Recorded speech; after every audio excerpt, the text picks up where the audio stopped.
Hermanos, nosotros sabemos que muchas cosas no andan bien en este mundo, ¿verdad que sí? Estamos buscando respuestas referentes a aquella solución que pensamos requiere este mundo. La pregunta es, si nosotros estamos buscando la respuesta en el lugar correcto. Y ese es el problema en nuestra sociedad. Sin duda alguna, nuestra sociedad admite, reconoce que hay un problema en este mundo, pero no está tratando de buscar la respuesta en el lugar correcto. Y nosotros, hablando del tema del feminismo que estamos desarrollando hoy por última y segunda vez, nosotros necesitamos encontrar una respuesta clara ante esta ideología destructora que desglosamos un poco el miércoles pasado.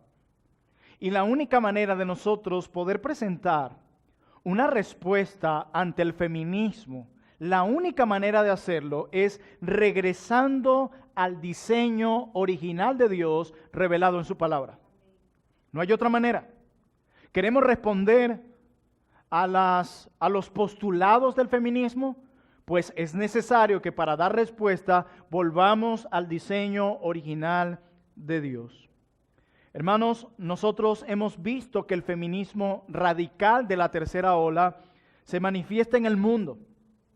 Pero la pregunta que vamos a responder hoy es cómo este feminismo radical de la tercera ola se manifiesta en las filas de la iglesia.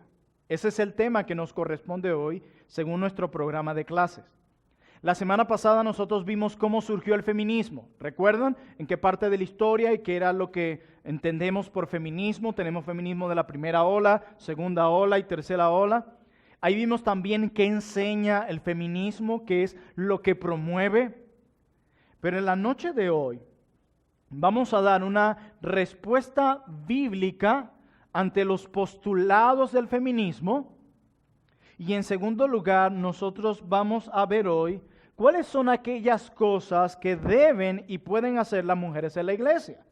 Porque la pregunta que surge a nosotros, bueno, el feminismo es antibíblico por esta y por esta razón, y los que quieran profundizar en esto pueden ver nuestra clase de la semana pasada que está en YouTube. Pero, ¿qué entonces podemos hacer las mujeres de la iglesia? ¿Cuál es el llamado? ¿De qué manera podemos honrar a Dios según nuestro llamado? Esos son los dos puntos que vamos a ver hoy. Y vamos de nuevo a leer nuestro texto fundamental que se encuentra en la carta del apóstol Pablo a los romanos. Y vamos a desglosar nuestro primer punto, una respuesta bíblica a los postulados del feminismo. Dice Romanos capítulo 12, versículo 1, lo siguiente, leo en esta versión. Por consiguiente, hermanos, ¿ven a quién se dirige? A los creyentes. Dice, os ruego por las misericordias de Dios que presentéis vuestros cuerpos como sacrificio vivo y santo, aceptable a Dios, que es vuestro culto racional, y no os adaptéis a este mundo, sino transformaos mediante la renovación de vuestra mente, para que verifiquéis cuál es la voluntad de Dios, lo que es bueno, aceptable y perfecto. Hermanos, pocos movimientos han impactado la sociedad occidental a partir de la segunda mitad del siglo XX, como lo ha hecho el feminismo. Si ha habido una ideología que ha creado grandes estragos en nuestra sociedad, ha sido el feminismo. Lo que comenzó con un intento de reivindicación de los derechos de la mujer, como lo vimos la semana pasada, se convirtió en un tsunami ideológico que pretende arrasar con el matrimonio, la familia y de paso, convertir la iglesia de Jesucristo en una institución totalmente irrelevante. Son palabras del pastor Sugel Michelén, de quien me ha apoyado para nuestra clase de hoy. Hermanos, es importante rescatar o destacar que no estoy aquí como un activista político. No estoy aquí como un analista cultural, sino como un pastor que estoy llamado a enseñar a mi iglesia todo el consejo de Dios. Hermanos, si hay algo que nosotros podemos estar de acuerdo, es que cuando nosotros llegamos al cristianismo y fuimos salvos por medio de la fe en Jesucristo, nosotros llegamos al cristianismo con muchas mentiras en nuestra mente. Con muchas mentiras. De hecho, llegamos aquí para aprender cosas nuevas. Pero para nosotros adquirir cosas nuevas en nuestra mente, primero debemos desaprender aquellas mentiras para poder abrazar y aprender la verdad. Y todavía nosotros estamos aquí siendo bombardeados de más mentiras. Aparte de que llegamos al cristianismo con mentiras en nuestra cabeza, todavía, a pesar de que estamos en ese proceso de desaprender, al mismo tiempo estamos siendo bombardeados de más mentiras por los medios de comunicación, a través del cine y a través de un montón de instrumentos que el diablo usa para confundirnos. Y para llevarnos a pensar de porque artistas de Hollywood lo aceptan o lo aplauden, entonces es algo que está correcto. No, aquí realmente debemos preguntarle a nuestro Creador qué es lo que es correcto y qué no. Así que debemos permitir que las Escrituras hagan su trabajo en nosotros, dejando las tinieblas ideológicas que son contrarias a la verdad de Dios reveladas en su palabra. Hermanos, nosotros debemos recalcar algo, porque pudieran muchos pensar, incluso feministas que estén escuchando esto, poder pensar, bueno, entonces esta iglesia lo que hace es defender al hombre y denigrar a la mujer. Para nada. Yo les dije la semana pasada que hoy veremos cómo el cristianismo más bien exalta la dignidad de la mujer. Nosotros como iglesia evangélica nos oponemos totalmente a todo tipo de acción, a todo tipo de actitud, escuchen bien, que denigre a la mujer en cualquier sentido. O cualquier situación que violente la integridad física de una mujer. Nos oponemos. Hermanos, escuchen bien esto. El machismo es un mal social de la peor clase, porque distorsiona por completo el papel que Dios le ha dado al hombre como cabeza en su matrimonio. Pero lamentablemente el movimiento feminista secular encontró un aliado dentro de ciertos grupos religiosos. Este feminismo radical no pretendía quedarse solamente y marcar en las escuelas y en nuestra sociedad. Él necesitaba infiltrarse en la iglesia, en los grupos religiosos, y lamentablemente muchos grupos religiosos han abrazado esta ideología con las mismas metas y con los mismos objetivos de eliminar la diferencia entre el hombre y la mujer. En el plano eclesiástico esto significa que las mujeres pueden llevar a cabo las mismas tareas, oficios que hacen los hombres en la iglesia, incluyendo el ministerio pastoral y la predicación en el culto público. De esta manera muchas iglesias han abrazado esta ideología del feminismo radical de la tercera ola. En posición teológicamente se conoce como egalitarianismo, versus el igualitarianismo. Esos son los dos puntos que nosotros tenemos. La palabra obviamente igualitarianismo viene del término igual. Entonces estas doctrinas abrazan este segundo punto para decir que el hombre y la mujer somos iguales, como lo promueve la ideología de género a través del feminismo, la igualdad de género, donde lo mismo que hace el hombre, lo puede hacer la mujer. Así que no necesariamente los hombres tienen que pastorear y ejercer autoridad en la iglesia, sino que nosotras las mujeres también. ¿Y eso de dónde viene? Feminismo radical de la tercera ola. Hermanos, el feminismo es un ataque directo contra el diseño de Dios para el matrimonio, lo vimos la semana pasada. Es un ataque contra la sociedad y contra la iglesia, pero también es un ataque contra la inerrancia de las Escrituras y es un ataque contra la autoridad de las Escrituras. ¿Por qué? Porque la Escritura es clara con respecto a este tema, como veremos hoy. Así que vamos a empezar a dar respuestas concretas ante los postulados del feminismo. Nuestra primera respuesta es la siguiente. En primer lugar, la Biblia nos enseña que Dios creó al hombre y a la mujer con similitudes, y miren eso, y diferencias, para que puedan complementarse, por eso abrazamos el complementarismo, no el igualitarianismo, para que puedan complementarse el uno al otro y así mostrar más plenamente la imagen y la gloria de Dios a través de nosotros. Eso es lo que llamamos complementarianismo y es lo que abrazamos. Miren lo que la Escritura dice en Génesis capítulo 1, 27. Creó pues, ¿quién? Dios al hombre a imagen suya, a imagen de Dios lo creó, varón y hembra los creó. Hermanos, tanto el hombre como la mujer comparten la misma humanidad, ¿cierto? Y comparten la misma dignidad. El hombre no es mayor a la mujer, ni la mujer es superior al hombre en cuanto a dignidad. ¿Por qué? Porque la Biblia enseña que ambos fueron creados a imagen de Dios. Y es esa imagen de Dios en el hombre lo que le otorga la dignidad al hombre. No dice la Biblia que solamente el hombre fue creado a la imagen de Dios y la mujer no. Ambos. Y eso le otorga igual en dignidad. Así que ellos comparten el mismo valor delante de Dios, complementándose perfectamente el uno con el otro. El hombre no es superior a la mujer, ¿está claro eso? La mujer no es superior al hombre, ¿está claro eso? Pero Dios creó el sexo masculino y el sexo femenino, cada uno con características biológicas, físicas y emocionales que hacen que el hombre sea hombre y que hacen que la mujer sea mujer. Así de sencillo. Somos distintos biológicamente, físicamente y emocionalmente. Y esa es una realidad que no podemos negar ni esconder debajo de la alfombra. Eso no se puede esconder. Eso es como tratar de esconder un elefante en el cuarto, colocarle una sábana encima y que nadie note que está allí. Esto no podemos ocultarlo, esta es una realidad.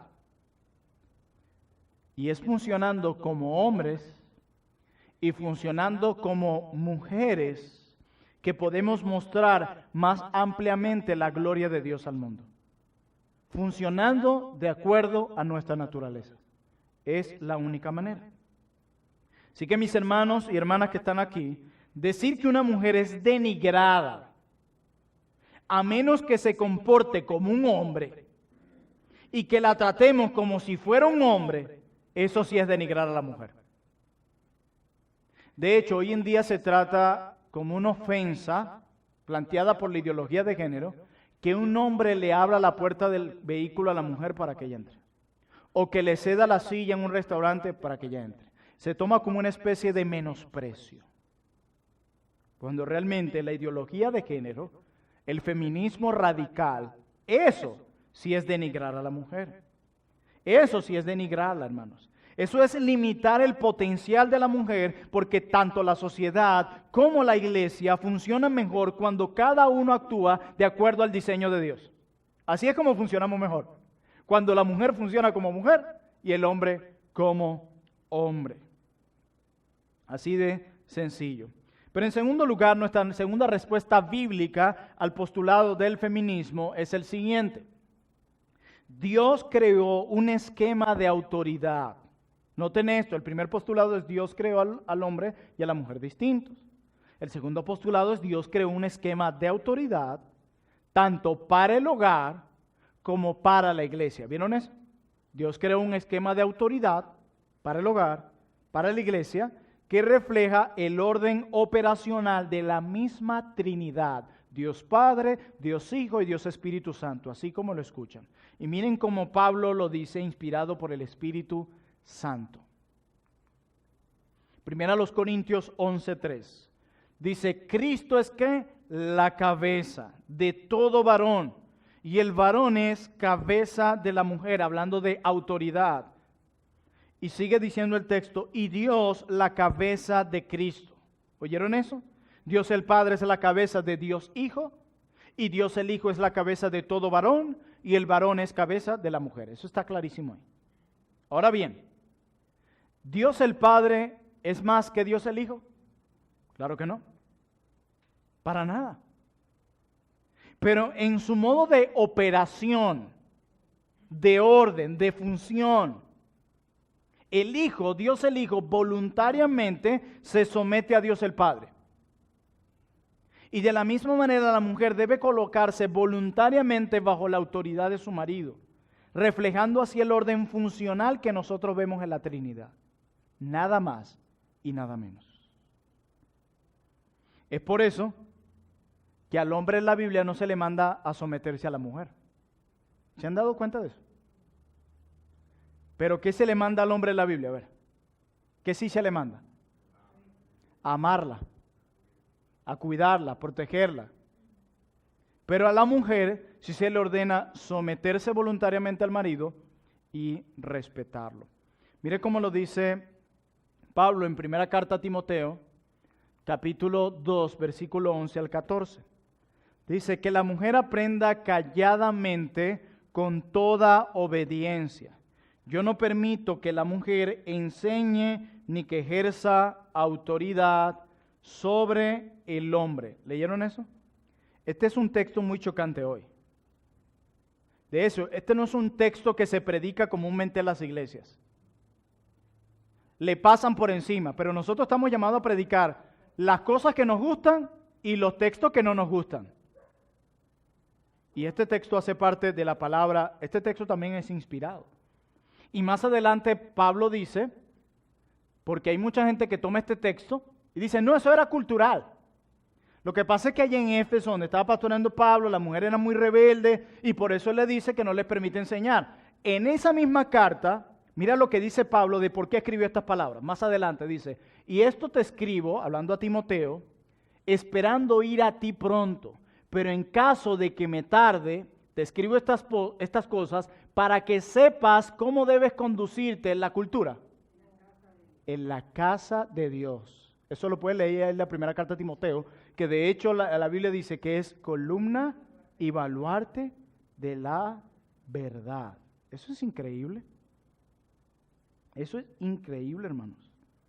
Y ahora nosotros decimos, no, pastor, pero yo sigo insistiendo que eso es cultural. ¿Seguro? Bueno, vamos a leer la Biblia en todo su contexto. Leamos el versículo 13 allí en sus Biblias de 2 Timoteo capítulo 2. Y dice el versículo 13, porque, están todos allí, vamos ahí. 1 Timoteo capítulo 2, versículo 13.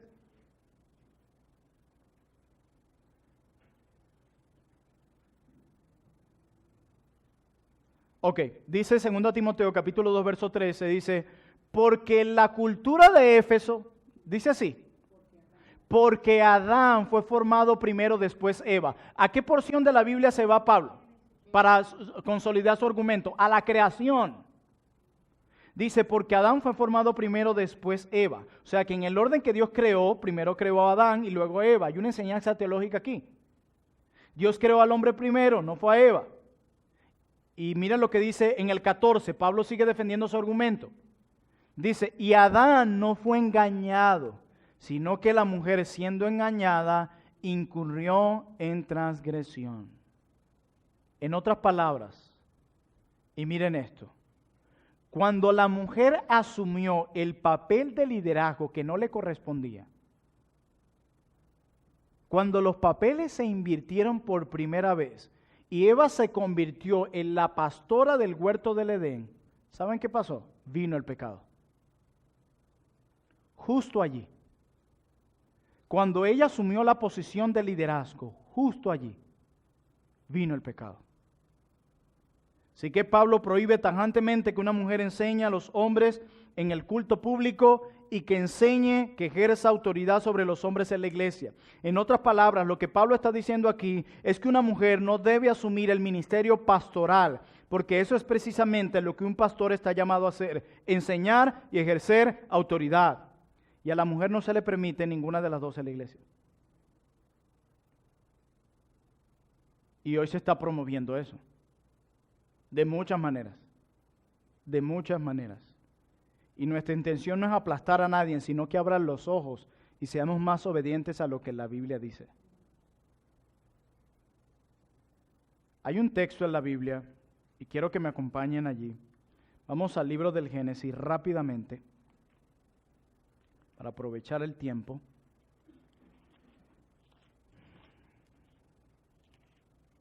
Capítulo 3.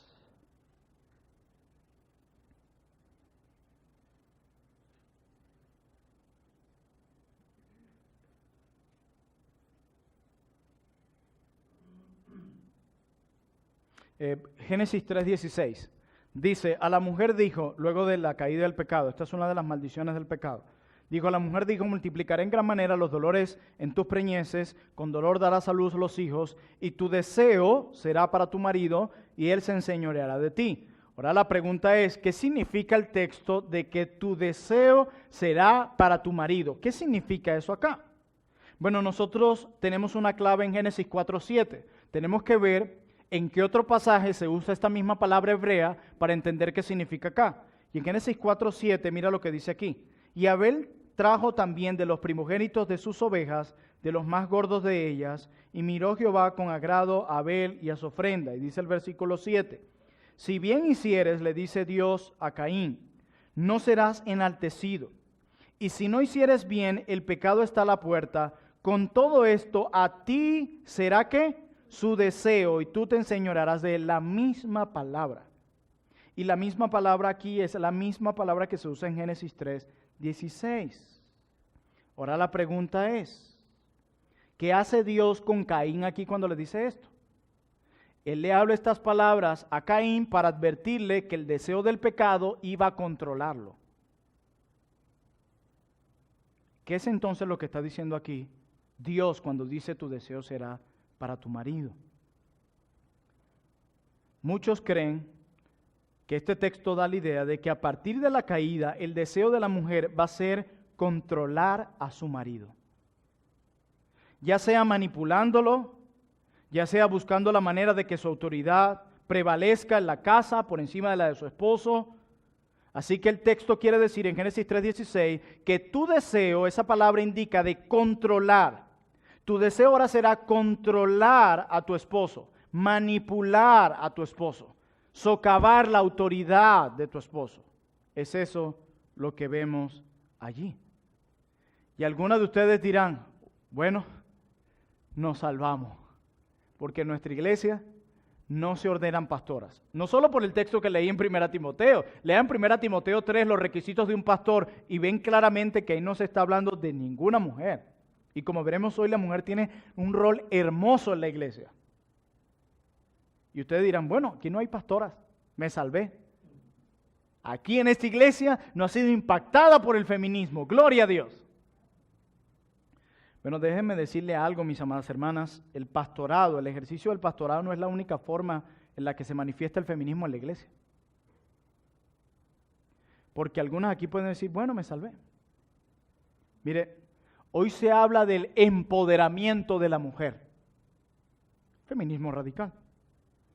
Y yo creo que algunas mujeres, aún cristianas, están tan empoderadas en sus hogares que no se están dando cuenta del impacto que el feminismo ha tenido sobre ustedes. Mira, mi hermana, cuando tú tratas a tu esposo como si fuera tu hijo, tú estás actuando en base a la misma idea antibíblica y diabólica del feminismo radical. Ese es el impacto del feminismo en ti. Cuando tú respetas la autoridad de tu marido, es el impacto del feminismo en ti. Cuando tú no te conviertes en una plataforma que ayude a surgir el liderazgo de tu marido, sino que lo aplastas en las reuniones públicas, tú eres la que más habla y tu pobre marido tiene que pasar todo el turno callado, son manifestaciones del impacto del feminismo en ti. Si a la hora de tomar una decisión en casa, la última decisión que cuenta es la tuya, eso solo muestra el impacto del feminismo en ti. Y no tienes que ser pastora para abrazar esta idea del feminismo. Mira, todos nosotros tenemos que revisarnos a la luz de nuestros roles, tanto hombres como mujeres. Los hombres deben preguntarse, ¿yo estoy amando a mi esposa como Cristo amó a la iglesia?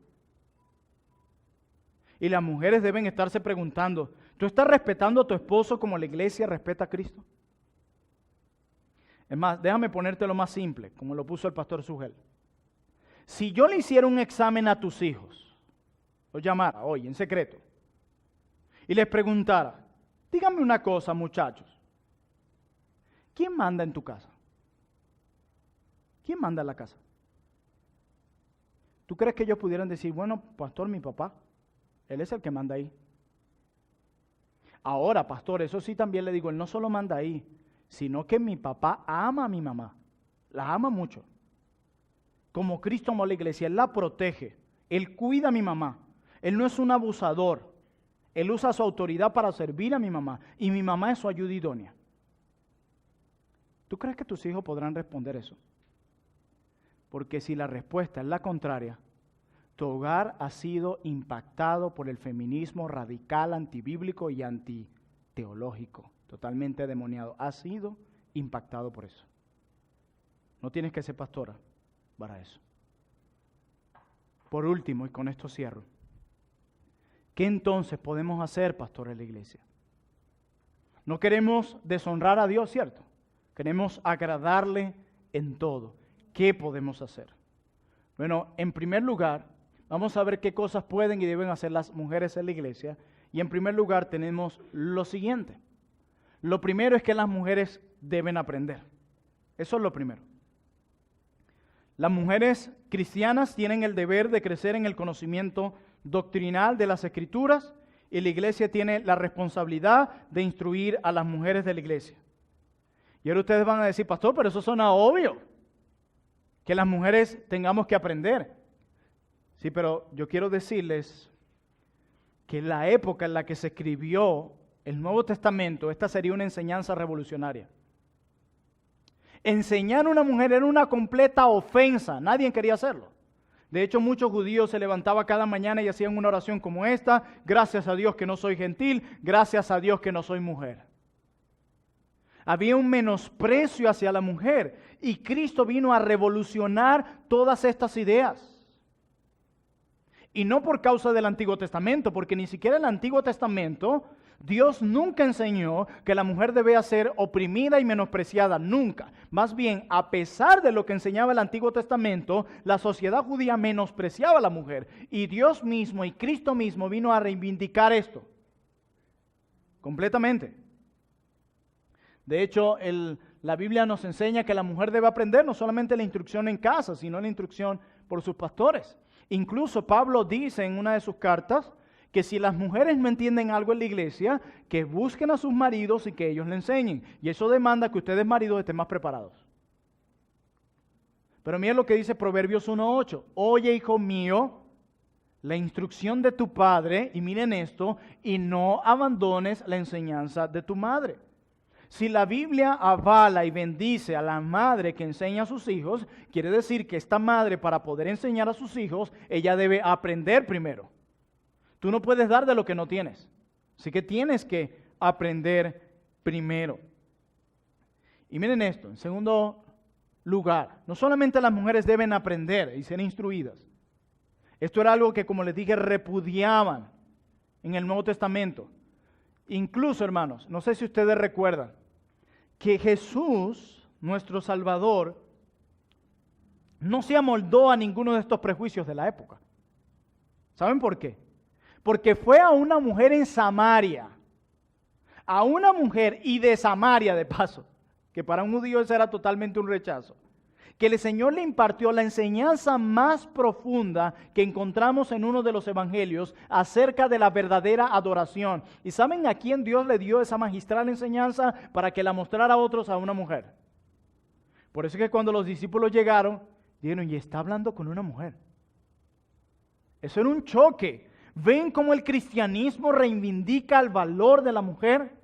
Eso hace el cristianismo, no haciéndola que se comporte como el sexo opuesto, como el hombre, sino siendo mujer. En segundo lugar, las mujeres deben enseñar. Y ahora dicen, ve pastor, entonces no es que no podemos. Hermanos, lo que se prohíbe en el Nuevo Testamento es que las mujeres ejerzan la enseñanza de una forma tal que violenten el esquema de autoridad enseñado por Dios para el hogar y para la iglesia. Pero las mujeres deben enseñar. Deben enseñar a sus hijos, por ejemplo. Las mujeres no deben esperar, los hombres tienen esta labor, pero no por eso quiere decir que las mujeres no lo van a hacer. Las mujeres deben y pueden enseñar la palabra de Dios a sus hijos. Pero también las mujeres, miren lo que dice Tito 2, 3 al 5, las mujeres también pueden enseñar a otras mujeres. Dice, las ancianas deben, no lo pone como una opción, deben enseñar a las mujeres más jóvenes. Pero no cualquier tema. Mire lo que dice aquí. ¿Qué deben enseñarles? A amar a sus maridos y a sus hijos, a ser prudentes, castas, cuidadosas de su casa, buenas, etcétera, etcétera, etcétera. Mi pregunta es, mi hermana, ¿a qué joven de la iglesia estás enseñando?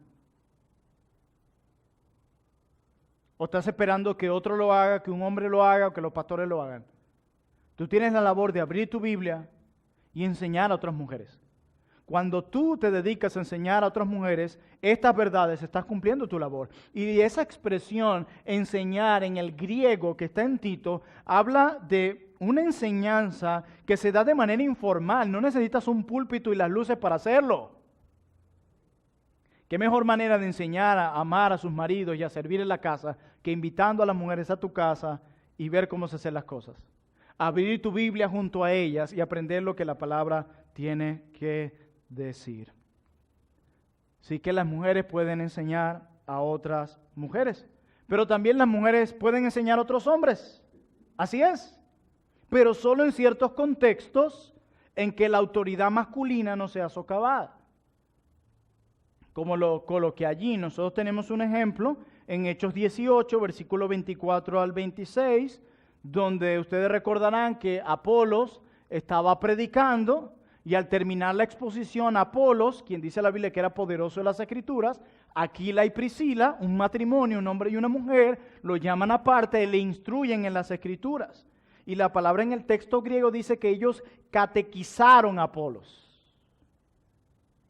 Y como dijo Matthew Henry, he aquí el ejemplo de una buena mujer, Priscila, que aunque no le es permitido hablar en la iglesia, aún así hace bien en una conversación privada con el conocimiento que Dios le ha dado a instruir a Apolos. Tercer lugar, las mujeres deben ayudar y ejercer misericordia dentro de la iglesia. Las mujeres deben ayudar y ejercer misericordia dentro de la iglesia. Hermanos, si bien es cierto que tanto los hombres como las mujeres deben mostrar misericordia a los necesitados, no es menos cierto que Dios ha dotado a las mujeres de una sensibilidad particular que las hace más aptas para este tipo de ministerio. Esto es un don que Dios le ha dado a las mujeres y es increíble. Yo muchas de las cosas que como pastor percibo que a veces hay que poner en orden y ayudar a alguien viene de hermanas de esta iglesia. Pastor, miren, la hermana fulana tiene tal necesidad, hay que estar pendiente, hay que organizar esto. Es increíble el don que Dios le ha dado a las mujeres. Hermanas mías, Cristo las compró con su sangre para que ahora puedan exhibir como mujeres la gloria de Dios que las creó para ser mujeres.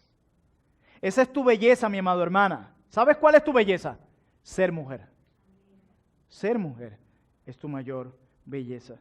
Si hay algo que el mundo, el hogar y la iglesia necesitan, son creyentes piadosas que asuman con gozo la gloria de la feminidad. Eso es lo que necesitamos.